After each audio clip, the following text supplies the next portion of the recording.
Help me, please, someone. I can't move. It's so dark. The whisper came from beneath the half-buried mound of leaves. Ethan froze, a single dad janitor on his night route, and realized the voice was coming from the woods. He stopped abruptly on the forest trail, causing 8-year-old Noah to bump into his back. Dad? What? Shh. Ethan held up his hand, straining to listen. There it was again, a weak, desperate whisper coming from somewhere off the main path. Down here. I'm buried. Can't breathe. Ethan's heart hammered as he veered off the trail, dropping to his knees and frantically brushing away leaves and dirt with his calloused hands. Noah, stay on the path. Is someone down there, Dad? Noah's eyes went wide, his hunt for deer tracks suddenly forgotten. Someone's buried alive, Ethan muttered, digging faster. His fingers hit something hard. Wood. I'm going to get you out, he called down. As he pried at the wooden boards, a woman's voice drifted up, barely audible. My name is Victoria Sterling.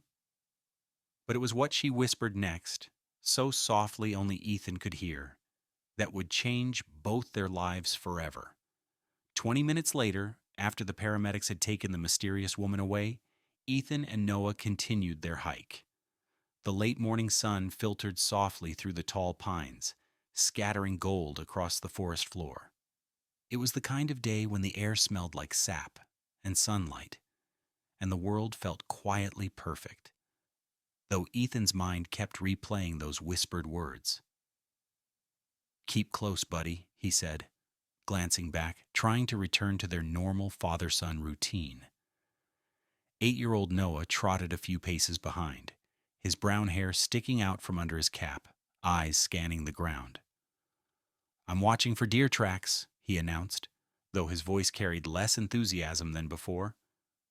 And maybe frogs. Ethan smiled, grateful for the return to normalcy. You find one and I'll name it after you. Noah grinned, satisfied. He had his mother's curiosity and his father's steady patience.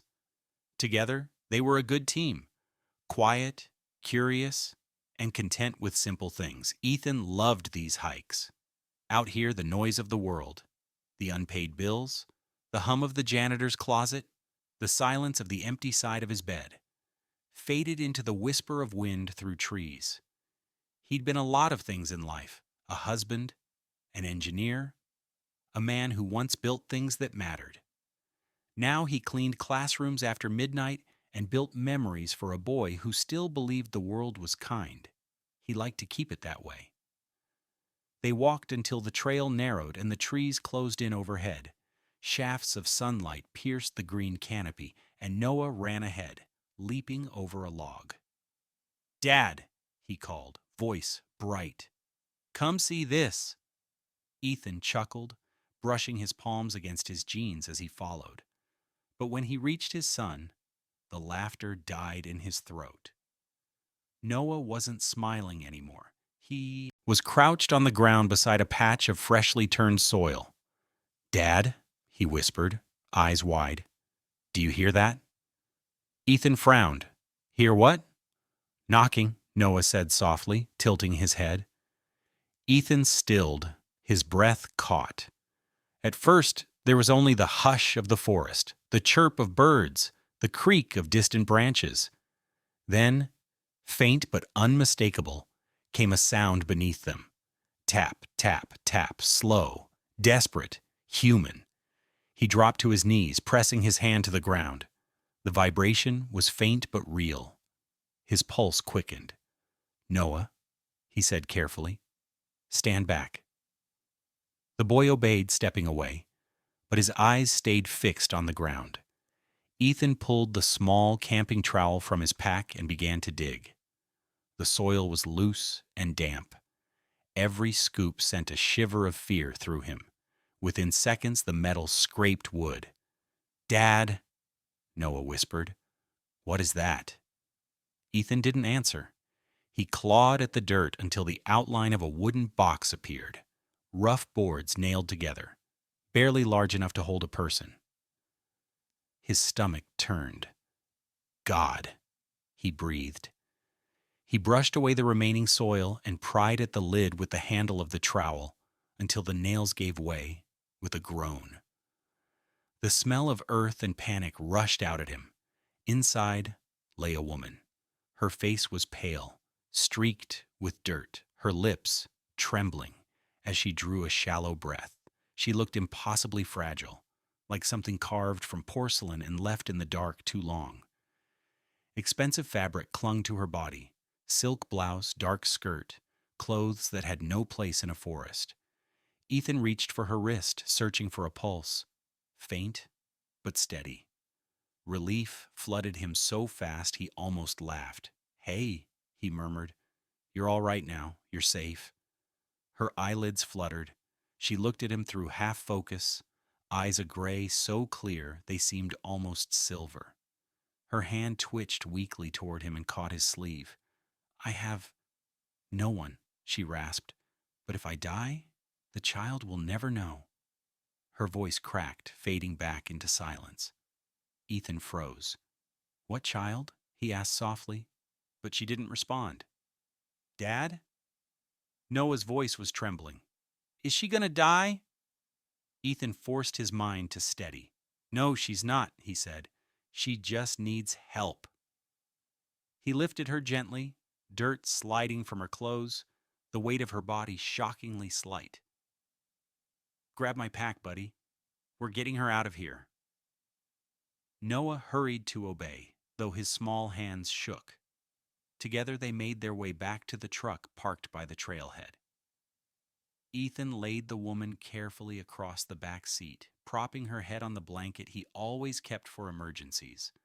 Noah climbed in beside her, watching with wide, solemn eyes. "Dad," he whispered, "she's really pretty?" Ethan smiled faintly, though his hands were trembling. "Yeah, she is." The woman stirred, her fingers curling weakly around Noah's. "You shouldn't have found me," she whispered, voice barely audible.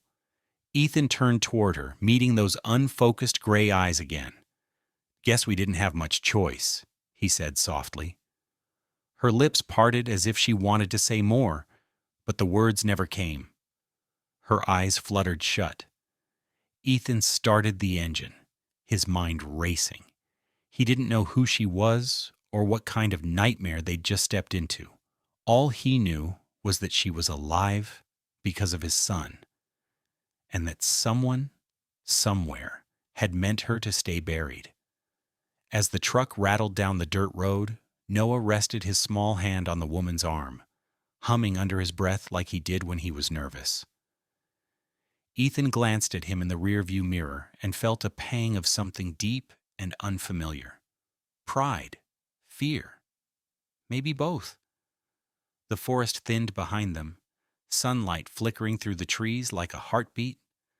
And as they drove, one thought echoed through Ethan's mind, quiet but certain. They hadn't just uncovered a stranger. They dug up a secret someone would do anything to keep buried.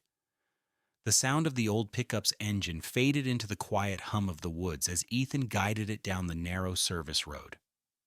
The woman, still unconscious, lay wrapped in his flannel jacket, her breathing shallow but even. Beside her, Noah sat perfectly still, his small hand resting protectively on her arm. "Is she going to be okay, Dad?" he asked softly. Ethan glanced at him through the rearview mirror. "She will be," he said, hoping it was true. "We just have to get her warm and let her rest." He didn't know why he wasn't driving straight to the hospital. Every logical instinct said he should. But something about the way she'd whispered, "You shouldn't have found me," had rooted deep in his mind. Hospitals meant questions. Questions meant police. And whatever this woman had been through, it hadn't been an accident. By the time they reached the edge of town, the late morning light had turned into a hazy afternoon glow. Ethan turned off the main road onto a narrow gravel lane that wound toward the small duplex he and Noah called home. It wasn't much, 2 rooms, one bathroom, a patch of yard that grew more weeds than grass, but it was theirs. Ethan had repaired every broken step, patched every leak, painted every wall. The little place smelled faintly of coffee and cedar soap. A small sign by the door read Coal and Son Cleaning Services, a modest attempt at pride. He parked in the shade and looked back at his son. Grab her blanket and open the door for me. Together they carried the woman inside. Ethan laid her gently on the couch, adjusted the blanket, and checked her pulse again. Still steady. He exhaled, tension easing from his shoulders. Noah hovered nearby, chewing his lip. "Do you think she's an angel?" Ethan almost laughed. "I think she's a person who needs help." "But angels need help too, right?" Ethan smiled faintly. "Maybe so." He fetched the first aid kit from the bathroom. His wife, Claire, had insisted they keep one fully stocked back when she was alive. The thought caught him off guard. It had been 5 years since the accident, but sometimes her absence still felt like a fresh wound. He knelt beside the couch, cleaned the dirt from the woman's wrists, and dabbed antiseptic on the bruises there. They were dark and uneven, marks that looked far too much like restraint. When he peeled back the sleeve of her blouse, a gleam of gold caught his eye. A watch, delicate, expensive. On the back, engraved in careful script, were the words, "To Ava." "Always come back." He whispered the name under his breath. Ava. "Is that her name?" Noah asked, peering over his shoulder. "I think so." It felt strange, speaking it aloud, like acknowledging that this stranger now had a place, if only temporarily, in their lives. As evening settled, Ethan lit the small lamp on the end table and reheated leftover soup on the stove. The familiar scent of onions and broth filled the house. He coaxed Noah to eat, then tucked him into bed with promises that their guest would still be there in the morning. When he returned to the living room, the woman stirred. Her eyes opened slowly, blinking against the dim light. Confusion flickered across her face. She tried to sit up, but winced and fell back against the cushion. "Easy," Ethan said gently, moving closer. "You're safe here." Her gaze darted around the room, the faded curtains, the patched floor, the photo of Ethan and Noah smiling beside a campfire. Then her eyes found his. "Where am I?" "Graywood," he said. "Small town about 20 miles from the state line. My son and I found you off the trail this morning." She swallowed hard, her throat dry. "How long was I buried?" Ethan finished quietly. "Not long. You were breathing when we found you." She closed her eyes, as if absorbing the words. "I thought I was going to die there." "You didn't," he said simply. "You're here now." A silence fell between them. Outside, the wind rustled through the trees. After a moment, she looked at him again. "Why didn't you call the police?" Ethan hesitated. "Because you asked not to be found. You said something about someone getting everything if you died." Her expression changed. Fear flickered behind her composure.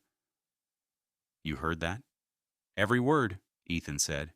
"If someone buried you out there, I'm guessing they had a reason to finish what they started." She studied him carefully, as if weighing whether to trust him. Finally, she nodded. "You're right." Ethan stood, uneasy. "I'll make up the guest room. You need rest." "I don't want to be any trouble," she murmured. "You're not," he said, almost too quickly.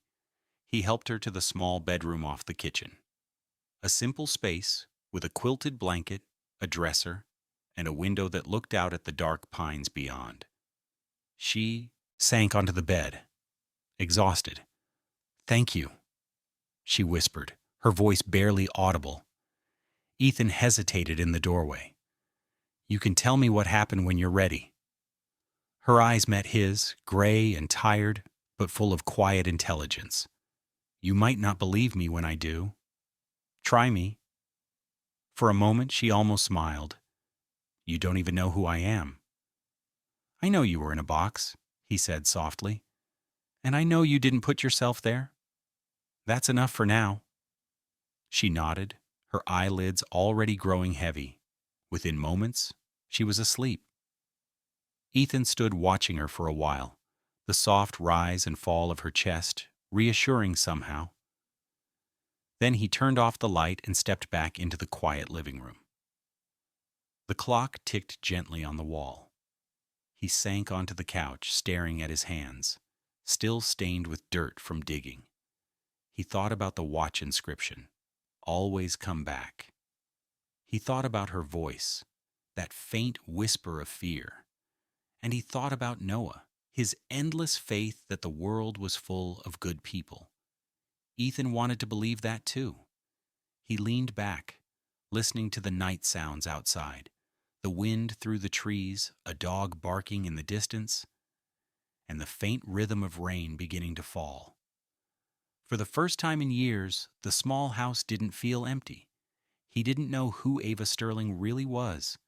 He didn't know that saving her would upend everything he thought he understood about himself, about grief, about love. All he knew was that a stranger had come out of the ground that morning, and somehow she'd brought the light back with her. The next morning, sunlight crept slowly through the thin curtains, warming the faded floorboards of the little house. The smell of coffee mingled with toast and pine resin drifting through the open window. Ethan stood by the stove, whisking eggs, trying to ignore how his mind kept drifting toward the closed bedroom door down the hall. He still wasn't sure who the woman was, or what danger might follow her here, but something about her felt impossible to ignore. Even in her exhaustion, she carried an air of quiet composure, like someone used to being in control of everything until the world suddenly collapsed. "Dad," Noah said sleepily, padding into the kitchen in mismatched socks.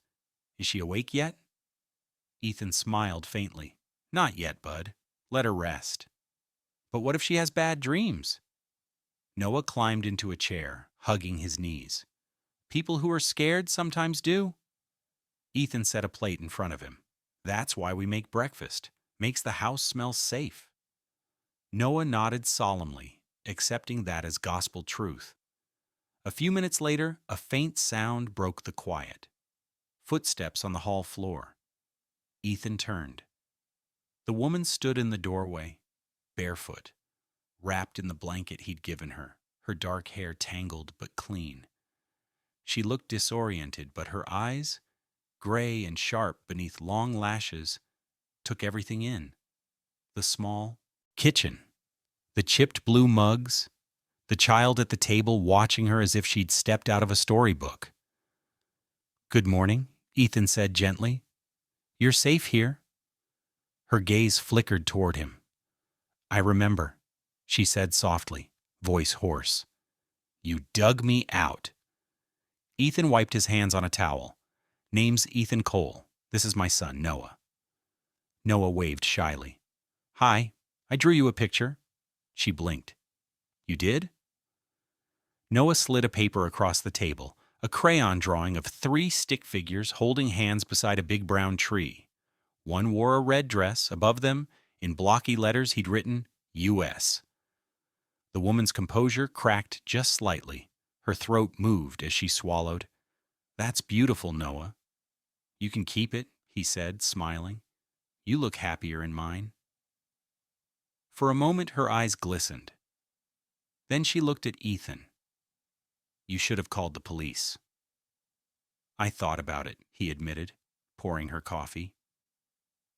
"Then I thought about the dirt on your wrists and the way you said not to be found. Seemed like you had a reason." She accepted the mug, fingers trembling slightly around it. "I did." He waited, not pressing, just letting the quiet stretch between them. Outside, a jay cried in the trees. Finally, she spoke. "My name is Ava," she said. "Ava Sterling." Ethan froze. He knew that name. Anyone who watched the news did. Sterling Enterprises, billion-dollar charity fund. The woman who'd vanished during a site visit 2 weeks ago. "You're her," he said quietly. "The missing CEO." Ava nodded once, weary resignation in her eyes. "They'll say it was an accident, that I fell. That's what he wanted." "Who?" Her gaze shifted toward the window, where sunlight filtered through pine branches. "The man who was supposed to protect my father's legacy, my second in command. I found something I wasn't meant to see." Ethan felt a slow, cold weight settle in his chest. "And instead of covering it up, you tried to expose it." She gave a hollow smile. "I always did have terrible timing." Noah watched them, eyes wide but silent, sensing more than he understood. Ethan crouched beside Ava's chair. "Whoever did this will come looking. You can't stay hidden forever." "I know." Her voice softened. "But for now, I need to think, and I need to stay alive." Ethan studied her face, the faint bruises, the exhaustion behind the poise. She didn't look like the woman from magazine covers. She looked human, frightened, strong anyway. "You can stay here as long as you need," he said finally. "We'll keep you safe." She looked at him as if she didn't quite believe such kindness existed anymore. "You don't even know me." "I don't need to," Ethan said quietly. "You were buried alive. That's enough to start with." Her eyes lingered on him a long moment, searching for the catch. There wasn't one. Later, after breakfast, she wandered the small living room, taking in the photographs on the wall. One showed Ethan holding a baby wrapped in a pink blanket, his late wife Claire smiling beside him. Another showed Noah, gap-toothed and proud, holding a model airplane. "Your wife?" Ava said softly. Ethan nodded. "She passed, long time ago." "I'm sorry," she murmured. He shrugged gently. "Grief's a strange thing. Doesn't leave, just changes shape." Ava traced the photo frame with her fingers, something shifting behind her eyes. "Then you understand," she said. "Understand what?" "What it's like to lose everything and still have to keep breathing." Ethan didn't answer, but the truth was written in his silence. That night, after Noah had fallen asleep, Ava stood on the porch wrapped in her borrowed blanket, staring at the moonlight slanting through the pines. Ethan joined her quietly, 2 mugs of tea in hand. "It's peaceful here," she said. "Usually is," he replied, "until someone starts knocking underground." Ava's lips curved, the faintest ghost of a smile. "Thank you for not leaving me there." He studied her profile, the soft light tracing her features. "No one deserves to be buried and forgotten." She looked at him then, something raw and unguarded in her eyes. "You'd be surprised how many people think otherwise." The night stretched around them, calm and infinite. Somewhere inside that quiet, a fragile kind of trust began to take root, between a woman who'd lost her world and a man who'd been living like he'd already buried his. Rain rolled in overnight, soft, steady, and persistent. By morning, the world outside Ethan's small home was wrapped in silver mist, droplets trembling from pine needles, the kind of rain that carried a hush over everything. Inside, the scent of coffee and wet earth mingled as the kettle hissed on the stove. Ava stood by the window in one of Ethan's old flannel shirts, sleeves rolled up, her hair tied back with a thin ribbon she'd borrowed from Noah's art box. The blanket she'd slept under was folded neatly on the couch. There was something meticulous about her. Even in borrowed clothes and bare feet, she moved with the quiet precision of someone trying to reassemble control piece by piece. "You don't have to stand," Ethan said gently from the kitchen. "You're supposed to be resting." "I've done enough lying down for a lifetime," she said softly, eyes still on the rain. Then, after a pause, "Do you always wake up this early?" "Habit," he said. "School janitors don't exactly get to sleep in." Her lips curved faintly. "You take care of an entire building before the sun's up." "And a kid," Ethan added, nodding toward the hallway where Noah was still sleeping. "He's the real job." Ava's gaze softened. "He reminds me of someone I used to know, before all this." Ethan leaned against the counter, arms crossed. "Who?" Her voice faltered. "My brother." He waited, letting the quiet stretch. "I was adopted," she said finally, still facing the window. "My father, William Sterling, took me in when I was 7. He gave me everything I have now, the company, the name. But before that, I had a younger brother. They separated us when we entered the system. I tried to find him, but the records were sealed. When I mentioned reopening them, the board said it was sentimental." Her shoulders tensed. "In my world, sentiment is weakness." Ethan studied her silently. There was something raw in her tone, grief that had never been given a place to rest. "So, what happened?" he asked softly. Ava turned then, meeting his eyes. "I found something," she said. "Or rather, someone didn't want me to find it. My father's charitable foundation. It was supposed to fund orphan scholarships and shelters. I discovered irregularities, money disappearing, offshore accounts, all signed under someone else's name." Ethan frowned. "Who?" Her jaw tightened. "Victor Dane, my father's protege, the man who practically raised me after my father died. I trusted him." "And when you confronted him?" She hesitated, her hand gripping the edge of the windowsill. "He smiled, told me not to get emotional, said the board would never believe me, that I was too naive to understand how the world worked." Ethan's expression darkened. "And then?" "I went to a hotel near one of our new shelter sites to meet a whistleblower who said he had proof." Her breath hitched slightly. "I remember opening the door, a sharp smell, then darkness. When I woke up, I couldn't move. It was pitch black. My wrists hurt." Her hand touched the faint bruises there, still visible. "And then I realized I was inside a box." Ethan's stomach tightened. "You were conscious?" "On and off." Her voice wavered, but didn't break. "I heard dirt falling, heard voices. One of them was Victor's." She turned back toward the rain, her reflection pale against the window pane. "I thought about my brother. I thought about all the children that money was meant to help. I promised myself if I got out, I'd finish what I started." Ethan walked closer but didn't speak. The sound of rain filled the silence between them. Finally, Ava looked over her shoulder. "I don't know how to repay you," she said quietly, "for finding me, for believing me." "You don't owe me anything," he said. She gave a small, almost bitter smile. "That's what people say when they don't understand the cost of gratitude." Ethan shook his head. "Gratitude doesn't have to cost anything." For a long moment, neither spoke. Then a small sound broke the quiet. Noah's sleepy voice from the hallway. "Dad, is Miss Ava staying forever?" Ava's composure cracked. She turned, smiling softly as Noah shuffled into the room, hair tousled. "I don't think forever," Ethan said, handing his son a mug of warm milk. "Just until she's ready." Noah looked at Ava. "Ready for what?"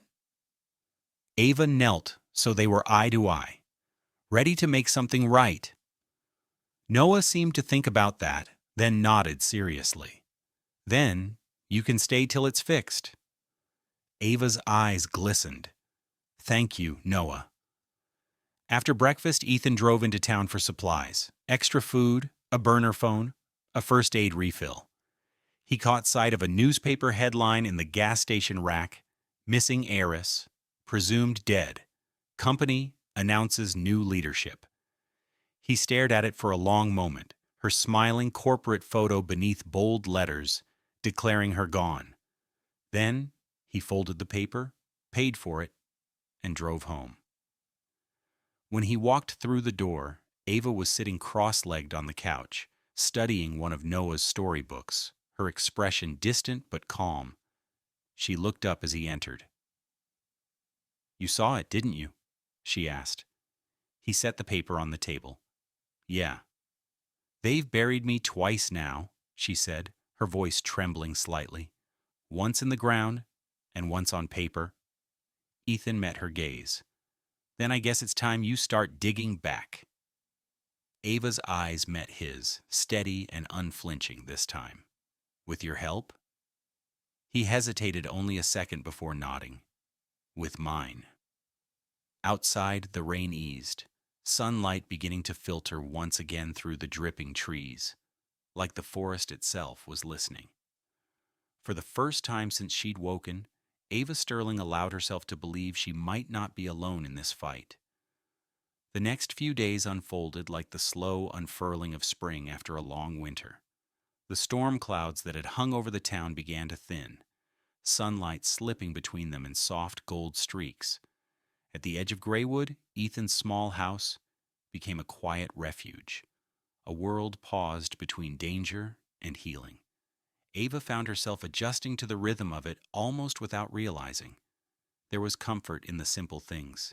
The smell of coffee brewing at dawn, the whistle of the kettle, the laughter of a child echoing through a small home that somehow felt safer than any penthouse she'd ever known.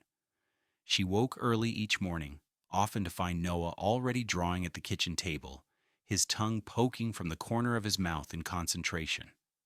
Once, she'd leaned over his shoulder and found he was sketching her. "You made me taller," she teased. He grinned. "You look tall when you stand by the window."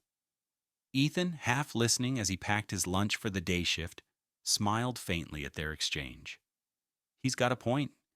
You do that thing with your shoulders, like you're still bracing for a storm." Ava tilted her head, pretending to think. "Maybe I am." When Ethan left for work, she stayed behind, tidying the small space more out of habit than necessity. Her fingers lingered on the worn edges of the furniture, the patched cushions, the photo frames, lined neatly on the mantel. It was the first place in years that didn't look curated or designed. It looked lived in, real. By afternoon, she'd wander the backyard with Noah, helping him collect wildflowers or skipping stones across the small creek that wound behind the property. She discovered he had his father's patience.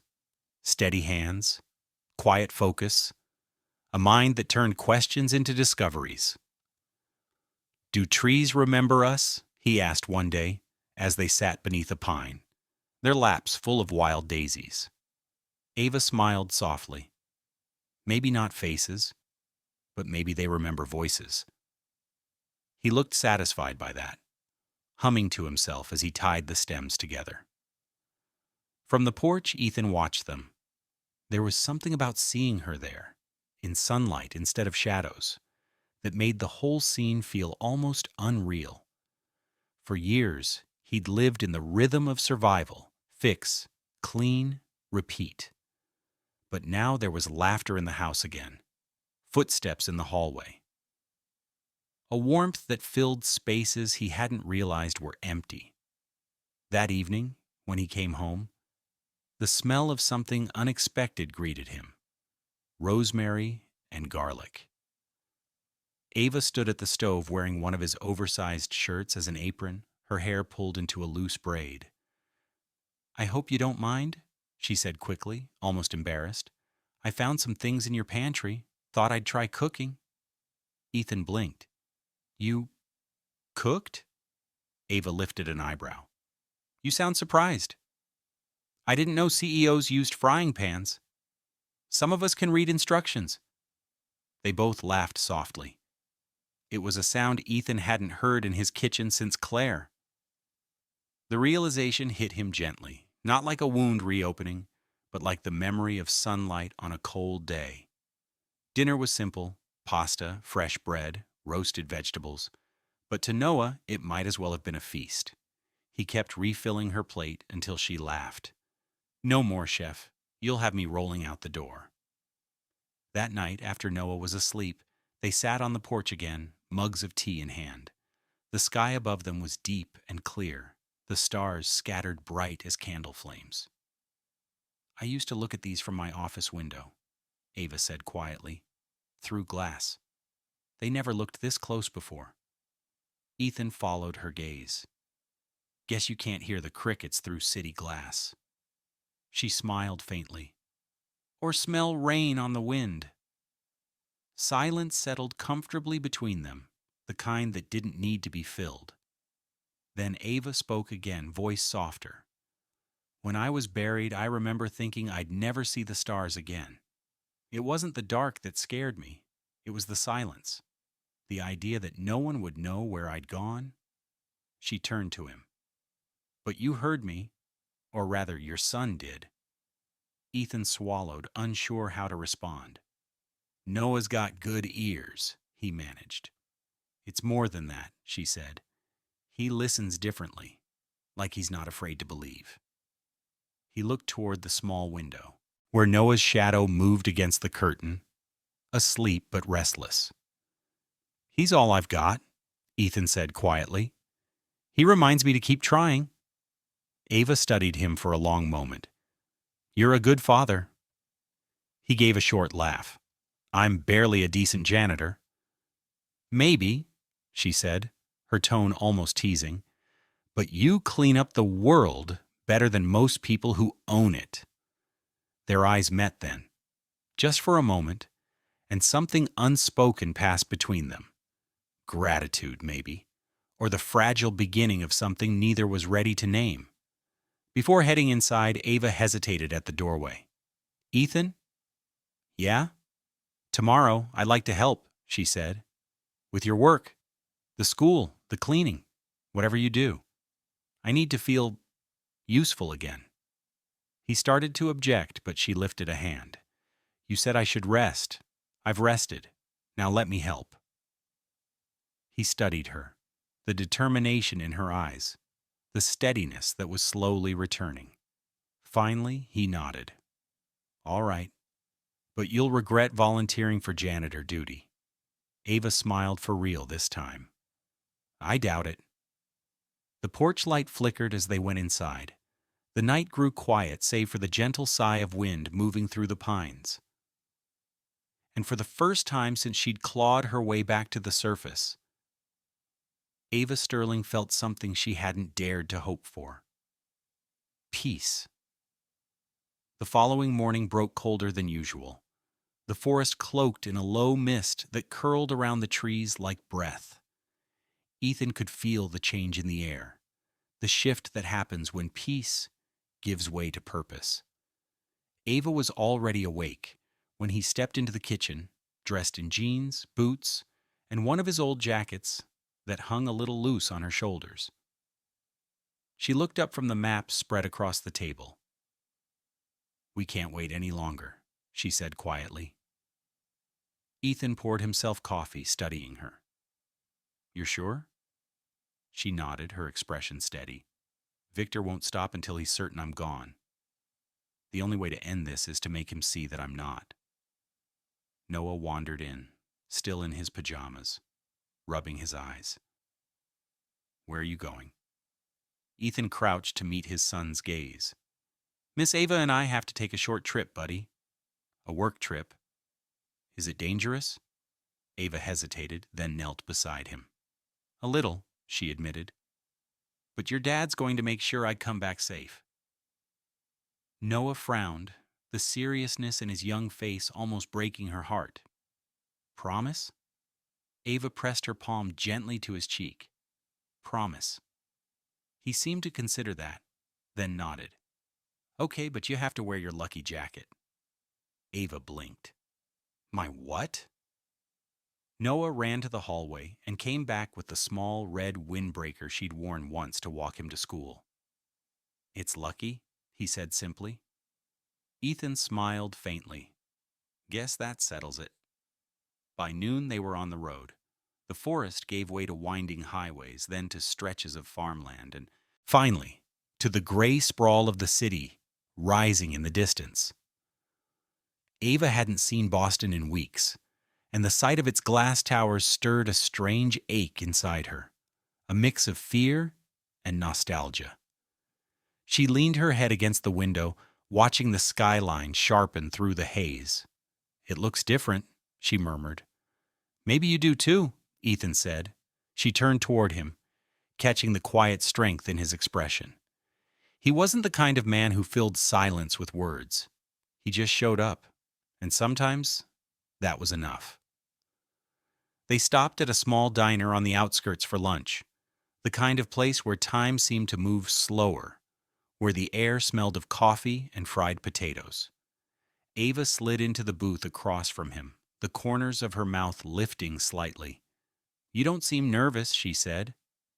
Ethan shrugged. "I'm a janitor.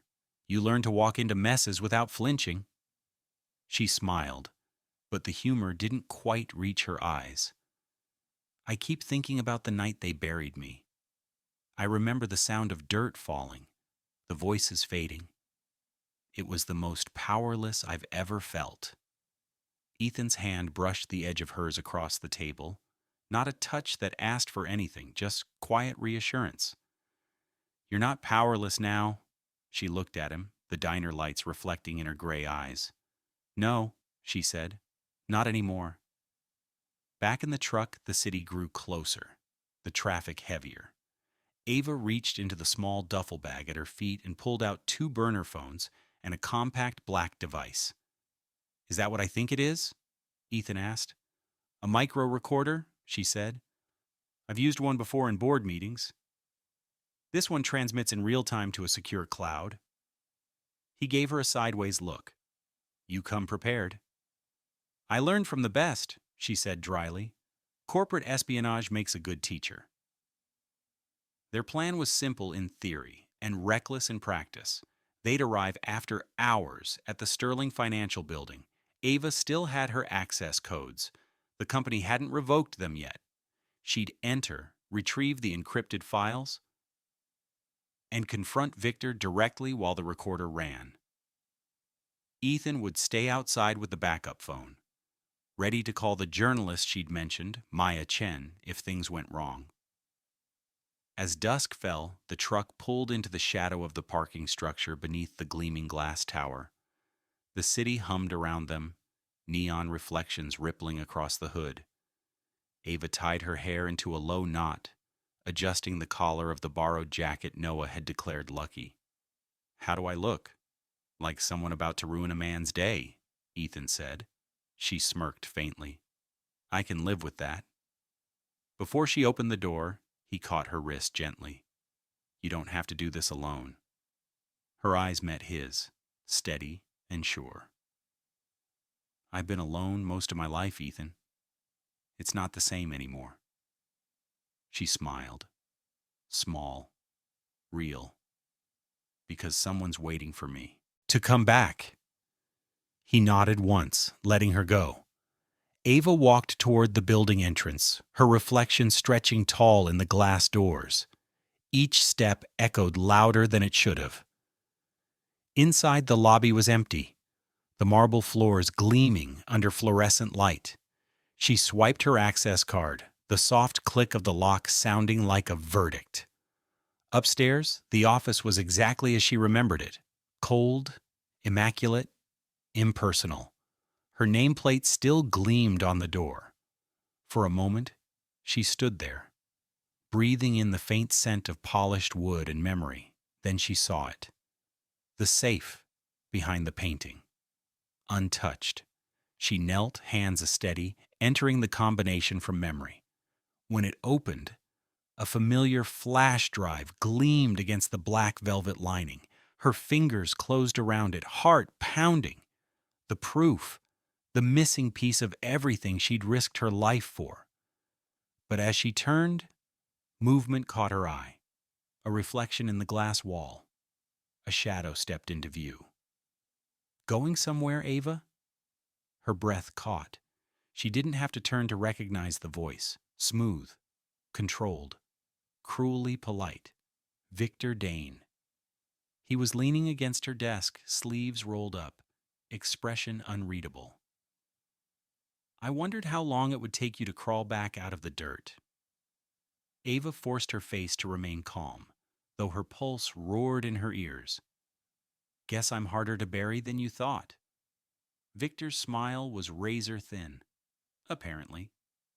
His gaze drifted to the flash drive in her hand. And you brought me a gift. Outside in the truck, Ethan checked his watch, then the phone. The silence stretched too long. He felt the familiar prickle of unease crawl up his neck. Then Ava's voice came through the small earpiece, steady but low. "It's time," she whispered. "He's here." Ethan's jaw tightened. He reached for the second phone and dialed.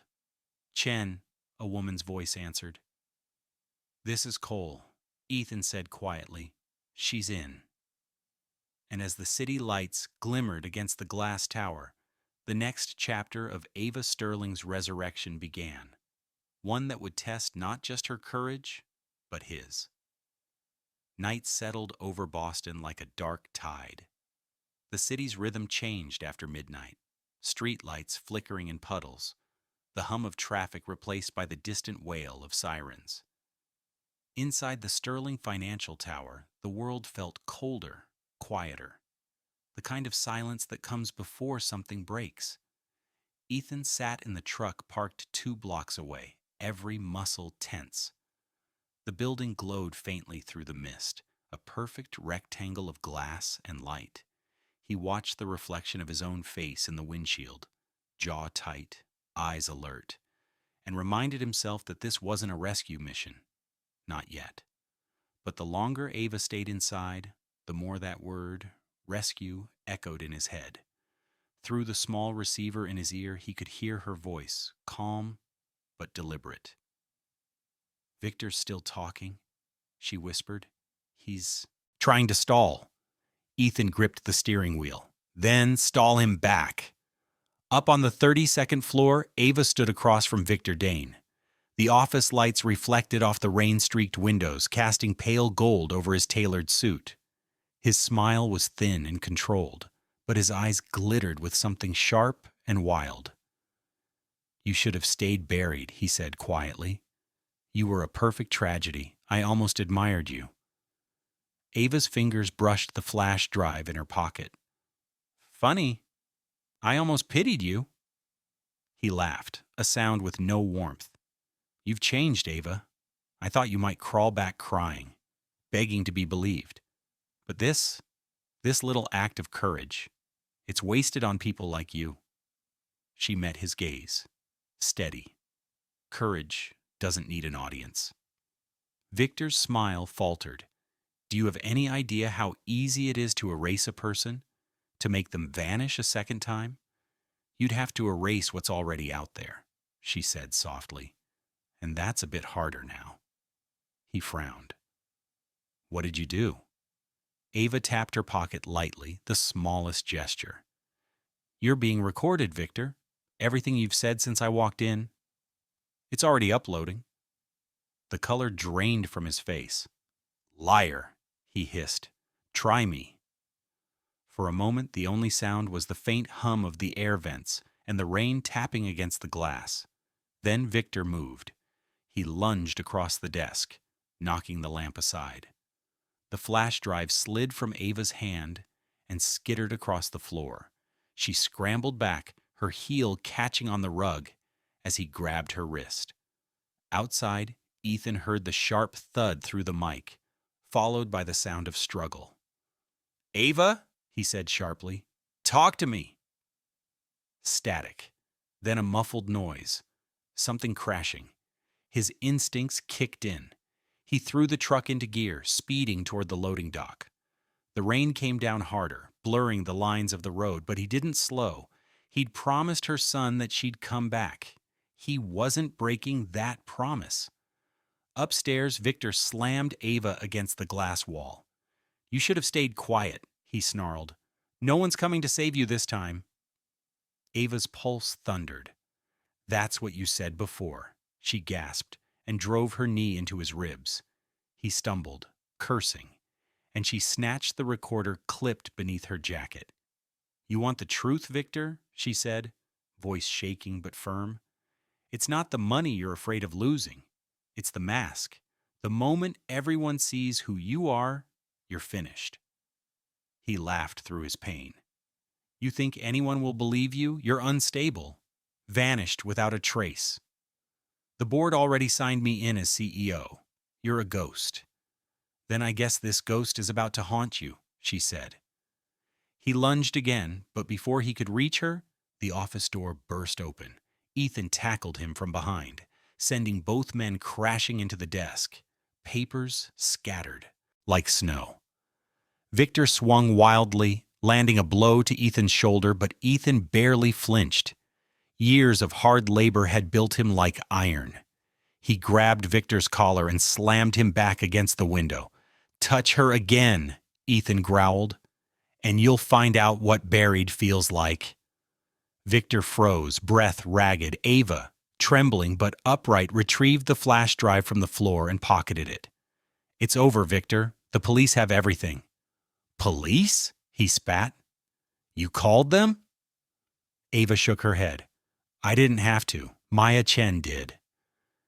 As if on cue, the office lights flickered. Outside, sirens cut through the rain. Red and blue lights spilled across the glass walls, painting everything in harsh color. Victor's expression twisted as the first shouts echoed from the lobby below. "You don't know what you've done," he hissed. "You think this ends with me?" "No," Ava said quietly. "It ends with justice." The security team burst in moments later, followed by uniformed officers. Victor didn't resist this time. He just looked at her with something between hatred and disbelief. As they cuffed him, he said softly, "You're still that scared little girl looking for a family. You'll never find it." Ava met his gaze, calm now.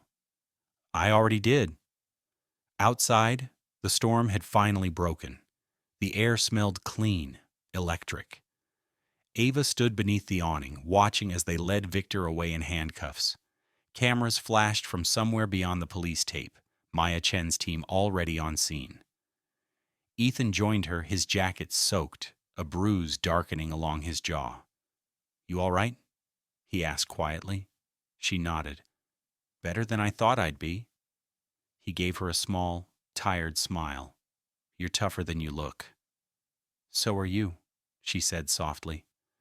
They stood in silence as dawn began to lighten the edges of the sky. Somewhere in the distance, a church bell rang, echoing through the wet streets. Ava turned to him, rain glinting in her hair. "It's strange," she said. "When I was in that box, I thought I'd never breathe again. And now?" She inhaled deeply, the cool air filling her lungs. "It's like the world's been waiting for me to exhale." Ethan looked at her. The exhaustion in his eyes softened by something warmer. "Welcome back, Ava." For the first time, she smiled without hesitation. "Let's go home." And as they walked toward the waiting car, the first light of morning broke over the city, clean, fragile, and full of second chances. Morning light crept through the blinds of a small safe house apartment near the Charles River, the kind rented under no name and paid in cash. Outside, Boston stirred awake, distant horns, gulls crying over the harbor. But inside, time felt suspended. Ava sat at the narrow kitchen table, her fingers wrapped around a mug she hadn't touched. Her hair was still damp from the rain, her knuckles scuffed from the struggle. She should have felt triumphant. Instead, she felt hollow, like her body had escaped, but her mind hadn't yet caught up. Across from her, Ethan stood by the window, arms crossed. He hadn't changed out of his soaked clothes, too restless to care. Every so often, his gaze flicked toward the muted television on the counter, where the morning news looped the same footage. Victor Dane, escorted in handcuffs, shouting something as cameras flashed. "Breaking news. The CEO of Sterling Financial has been arrested in connection with the attempted murder of missing heiress Ava Sterling." Ethan muted it. "They've got him." Ava shook her head slowly. Not yet. They have his body, not his truth. He frowned. What do you mean? She slid the flash drive across the table toward him. That drive only proves he moved money. It doesn't prove intent. He can claim I forged the data. He can spin it into anything. Ethan leaned on the back of a chair. Then what do we need? His voice, she said quietly. A confession? One that can't be dismissed? Ethan exhaled. Didn't you already get that in his office? Ava's lips curved into a humorless smile. Half of one. The part where he gloated. But not the part where he connects it all. The charity, the bribes, the board. He studied her for a long moment. You're not thinking of going back? No. She met his gaze, calm and certain now. I'm thinking of letting him come to me. That afternoon, the city buzzed with the sound of sirens and the static of a media frenzy.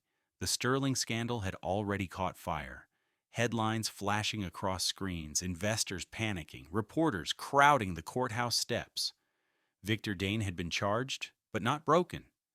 His lawyers claimed Ava was delusional, a traumatized woman with a vendetta.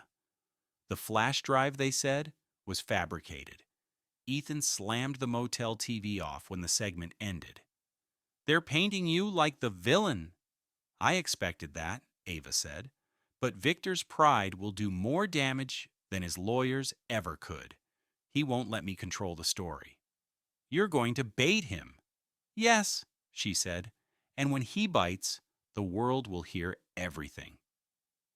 She reached into her duffel and pulled out a second burner phone, freshly charged. On it was a single, unsent message. You wanted an audience, Victor. Let's give you one. 9 p.m. The Sterling Foundation boardroom. Just you and me. Ethan's jaw tightened. He'll come armed. I'll come prepared. He caught her wrist gently. You've already been buried once. Don't let him do it again. Ava looked up at him, her expression softening. I'm not that woman anymore. She paused. But if I don't finish this, I'll never really be free. By nightfall, the boardroom looked almost theatrical. Dark mahogany table gleaming under pendant lights. The city glittering beyond the glass. Ava stood by the window, wearing black, her hair pinned neatly, every movement deliberate. Ethan was stationed 2 floors down, hidden in a service corridor with a headset connected to her phone. He listened to the steady rhythm of her breath through the line. At exactly 9, the door opened. Victor Dane stepped inside. No cuffs now, out on bond. Arrogance restored. I wondered if you'd crawl out of hiding again, he said, voice smooth as ever. The prodigal daughter returns. Ava turned slowly. You came alone. You told me to, he smirked. What's next? You threaten me with another recording? No, she said simply. This time you'll write your own. He paused, amused. And why would I do that? Because, she said, taking a step closer, you can't stand losing control. You think if you talk long enough, you can twist the truth into something that sounds like logic. Victor's jaw flexed. You really don't know how the world works, do you? The board already believes me. The press believes me. And you, he gestured toward her with disdain, are a ghost clinging to your last bit of attention. Ava's tone stayed even. Then tell me your version, Victor. Tell me what really happened. For a moment, his ego got the better of him. He began pacing slowly, words spilling like venom. You want the truth? Fine. I took what was mine. William built the company, but I ran it. I built its reputation, its reach. You inherited his fortune because you were the symbol, his pity project. But that foundation was always mine. I made it powerful. I made it profitable. You were just too blind to see the genius. He stopped, breathing heavily, satisfaction glinting in his eyes. And when I found out you were digging into my accounts, I handled it. You weren't supposed to wake up. That's on them, not me. Ava said nothing. She didn't need to. The tiny microphone hidden beneath her collar blinked red once. Connection stable. Upload live. Ethan's voice came through her earpiece softly. We got it. Victor straightened, realizing too late. What did you? The boardroom doors swung open. Flashbulbs exploded. Maya Chen stepped forward, followed by officers, cameras rolling. Thank you, Mr. Dane, she said clearly, voice echoing off the polished walls. That was quite the statement for the record. Victor's expression collapsed from smugness to shock. You set me up. Ava tilted her head. You set yourself up. The officers moved in, reading him his rights. This time he didn't fight. He just stared at her, eyes full of hatred. You'll regret this? She smiled faintly. No, Victor, I already did. This is just me letting it go. As they led him away, Ethan appeared in the doorway, raincoat half soaked, relief written across his face. It's done, he said. Ava exhaled slowly, her hands trembling as she removed the microphone. No, she said quietly. Now. It's over. Hours later, they sat on a park bench overlooking the river. The sky was lightening again. The second dawn since she'd returned to the city. You think it'll stick? Ethan asked. It will, Ava said. He confessed on record. The foundation's safe. The board's already distancing themselves. He nodded. Then it's time to go home. Ava's gaze followed the rippling reflection of the city lights in the water. Home, she repeated softly. I almost forgot what that word feels like. Ethan looked at her, his voice gentle. Then come remember. Ava turned toward him. For the first time, her eyes weren't filled with fear or fire, just peace. I think I'd like that. And as the first light of morning shimmered over the river, the city that had once buried her now bore silent witness to her rebirth. By the time they reached Graywood again, the world had changed color. The city's glass and noise gave way to the deep greens and golds of the forest, the steady whisper of wind through the pines. It was as though the earth itself had exhaled after holding its breath for too long. Ava sat quietly in the passenger seat, her head leaned against the window. For the first time in weeks, she wasn't rehearsing her next move or calculating her next step. The endless hum of strategy had gone still. What remained was exhaustion, and something she hadn't dared to feel in a long time. Relief. Ethan glanced at her as the truck rattled down the old gravel road. You should sleep, he said softly. She smiled faintly without opening her eyes. I'm afraid if I close them, I'll wake up back there. You won't, he said. You're home now. The words settled between them, warm and quiet. Home. When they pulled up to the cabin, Noah was already waiting on the porch, barefoot and beaming, waving so hard his small arms blurred. Dad! Miss Ava! Ava stepped out of the truck and barely had time to brace before Noah ran straight into her, hugging her knees. You came back, he said, voice muffled against her jacket.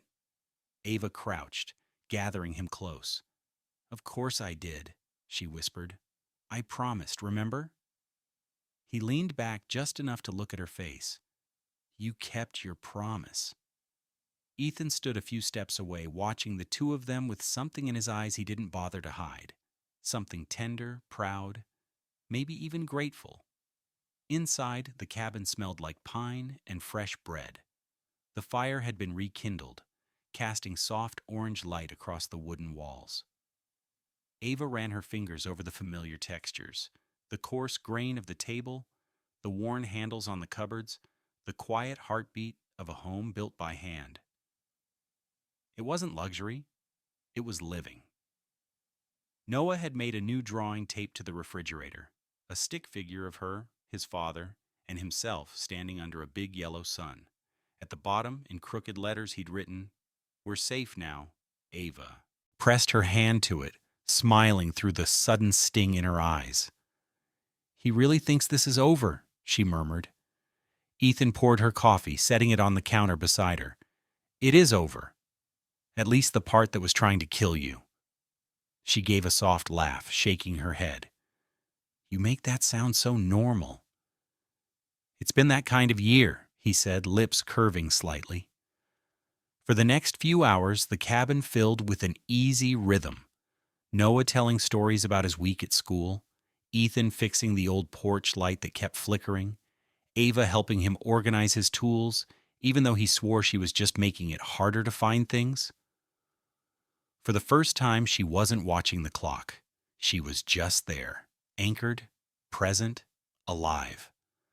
Later, when Noah went to bed, the night settled around them like a heavy blanket. The forest hummed with crickets and wind. Ava and Ethan sat outside on the porch steps, mugs in hand, the firelight flickering behind them. "I saw the article," he said after a while. "They're calling you the woman who buried corruption with her own hands." Ava smiled faintly. "That's poetic, and a little morbid. You made history, Ava." "I didn't want history," she said softly. "I wanted peace." He nodded. "And now?" She looked out into the dark where the forest met the horizon. "Now I don't know who I am without the fight." Ethan was quiet for a moment. "You don't have to figure it out tonight."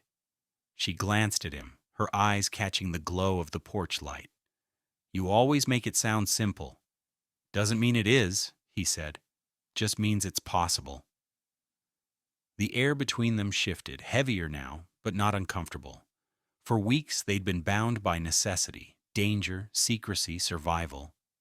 But here, in the quiet safety of home, that connection deepened into something unspoken.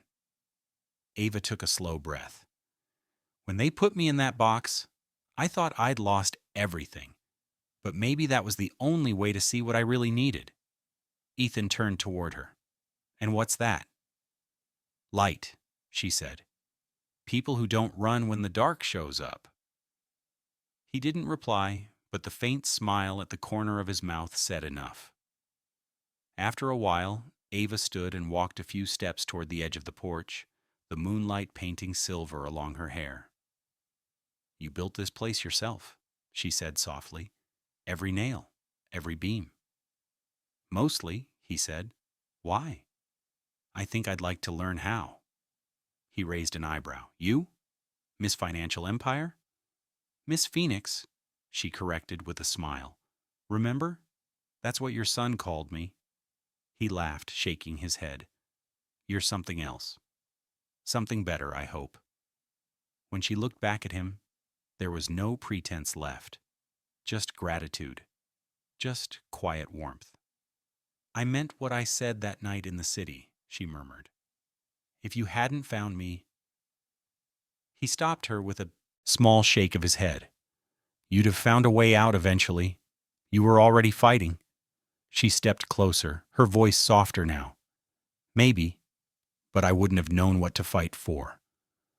For a long moment, the forest around them seemed to hold its breath. The cicadas quieted. The wind paused. Even the fire inside dimmed to embers. Then Ethan spoke, low and steady. "You can stay, Ava, as long as you want. No one here's keeping score." Her throat tightened. "Are you sure?" He nodded once. "You don't owe the world anything right now. You've already dug yourself out." Something in her chest loosened, an ache she hadn't realized she'd been carrying since the day she first clawed through the dirt.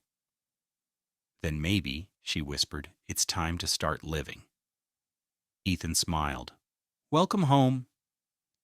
And as the first traces of dawn began to rise again over Graywood, the mist curling low across the treetops, Ava Sterling, once the buried, now reborn, stood in the doorway of a small cabin and let herself believe that she could stay, not as a survivor, not as an heiress, but as someone finally free.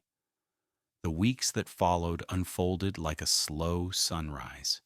There was no single moment when Ava realized she had begun to heal, only the steady rhythm of ordinary days, each one quieter, steadier, more hers.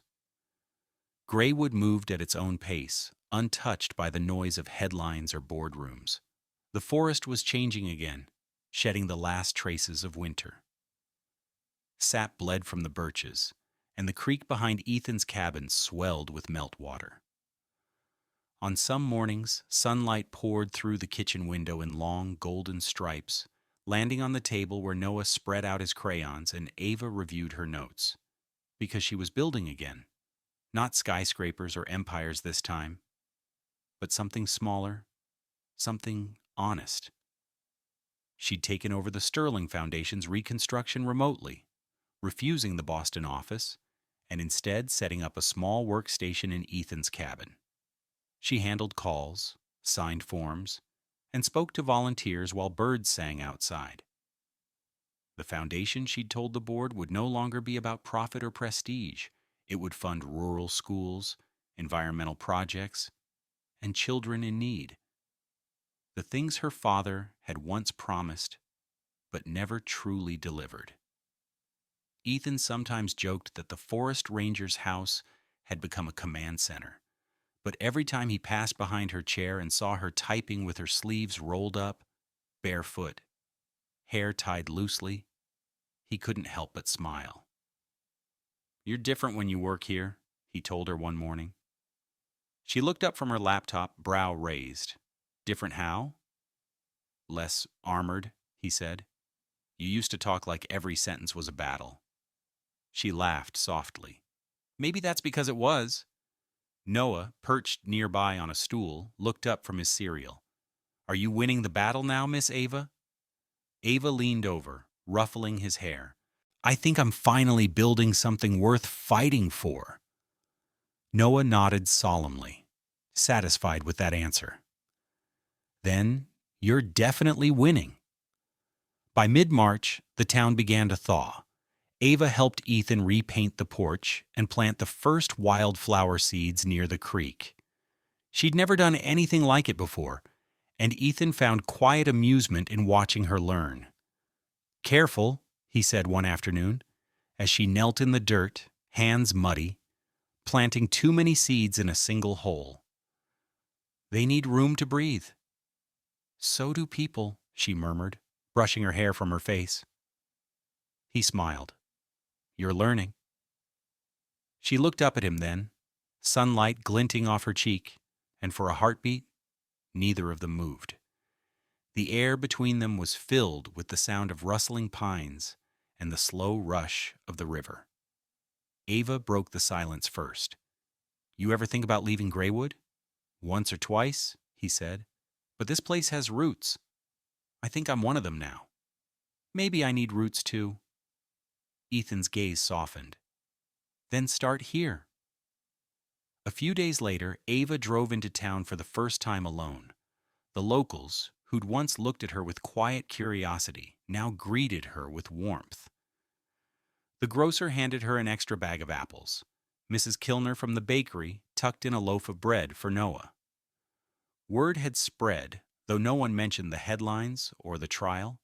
They just saw her as Ava, the woman who lived out by the ranger's cabin. When she returned home, the late afternoon light bathed the porch in gold. Ethan was repairing the screen door, Noah chasing a butterfly across the yard. She stopped by the truck, just watching for a while. There it was, that strange, steady feeling that had begun to replace her fear. Not adrenaline, not anxiety, just belonging.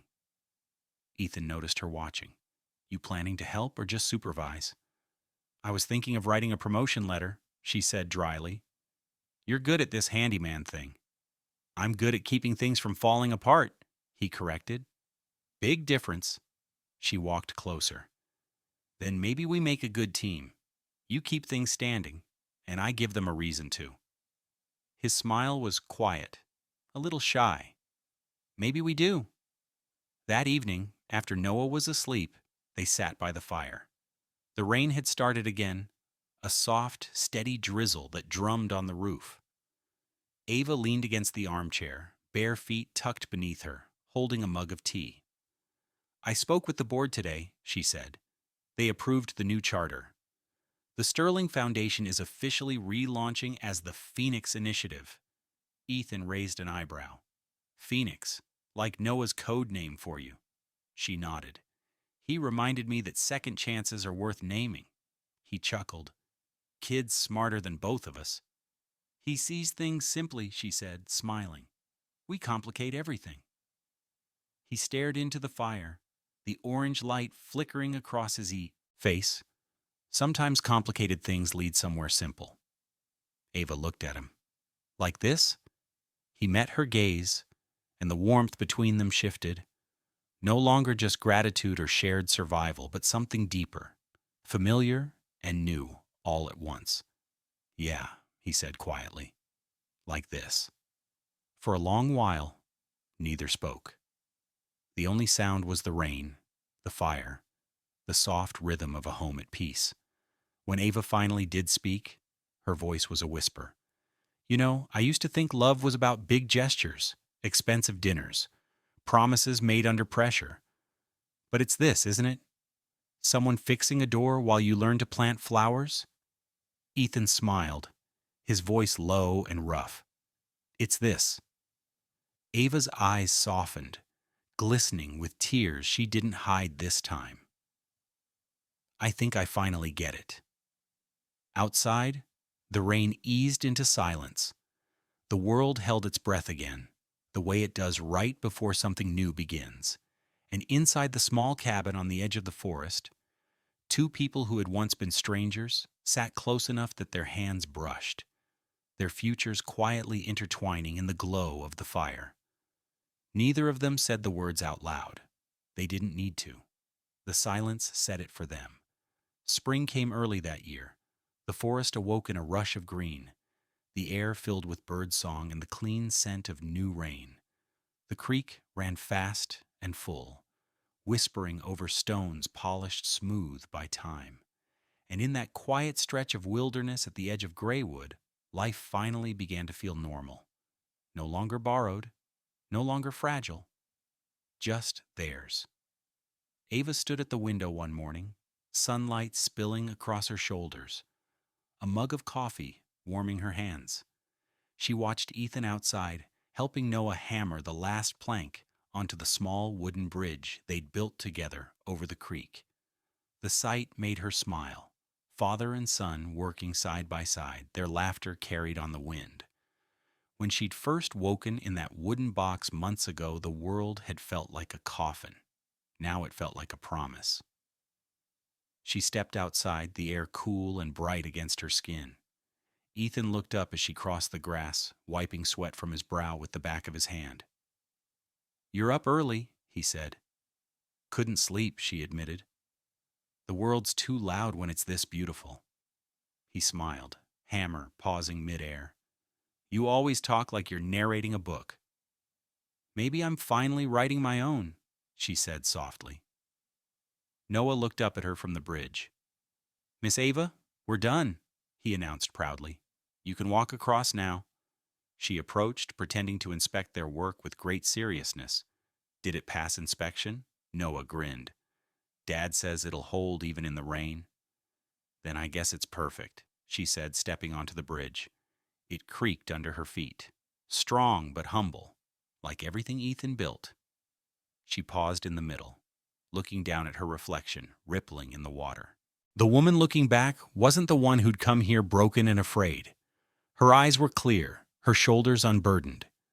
Ethan joined her on the bridge, his hand brushing hers as naturally as breathing. "Not bad for a couple of amateurs," he said. "Speak for yourself," she teased. "I had professional supervision." He chuckled, glancing at Noah, who was already chasing a butterfly toward the trees. When his gaze returned to her, it softened. "He adores you, you know." Ava's voice faltered. "He saved me first." Ethan tilted his head. "How do you mean?" She looked toward the forest. "When I was buried, I thought I was completely alone. Then I heard your son's voice, small, curious, unafraid. That sound pulled me back. It reminded me that the world still had kindness left in it. Ethan was silent for a moment. "He's his mother's heart," he said finally, "and your courage." Their eyes met, and something passed between them, wordless and certain. A recognition that neither of them owed the other anything anymore, yet both had found something they couldn't let go of. Later that afternoon, a small group of people gathered by the clearing behind the cabin, townsfolk, rangers, volunteers from the New Phoenix Initiative. At the center stood a polished wooden sign carved with care, the Phoenix Wilderness Center, founded by Ava Sterling and Ethan Cole.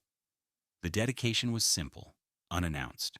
No press, no speeches, just people who believed in rebuilding things that had once been broken. Ava stood beside Ethan as he addressed the small crowd. "This place isn't about money or headlines," he said quietly. "It's about giving kids a chance to learn from the earth, to listen, to protect it, and to understand that even when something's been scarred, it can grow again." Applause rippled softly through the clearing. Ava's throat tightened as she looked around. The wildflowers blooming near the creek, the children running barefoot through the grass, the sunlight filtering through the tall pines. The same forest that had nearly been her grave now held her rebirth. She turned to Ethan, her voice barely a whisper. "It's beautiful," he smiled. "You made it happen." "No," she said. "We did." That evening, after everyone had gone, the forest grew quiet again. The last light of sunset painted the sky in shades of amber and rose. Ava and Ethan sat together on the porch, a familiar ritual that had come to mean more than either had ever said aloud. "Do you ever think about how it started?" she asked softly. He nodded. "Every time I walk that trail." She smiled. "Sometimes I wonder what would have happened if you hadn't stopped that day. If Mia hadn't heard—" He interrupted gently. "Her name's Noah, Ava." Ava blinked, startled, then laughed. "Right, sorry. Still getting used to life outside the boardroom." Ethan's grin faded into something quieter. "I think some things were meant to happen, whether we planned them or not." The silence that followed wasn't empty. It was full of memories, of gratitude, of everything they didn't need to say.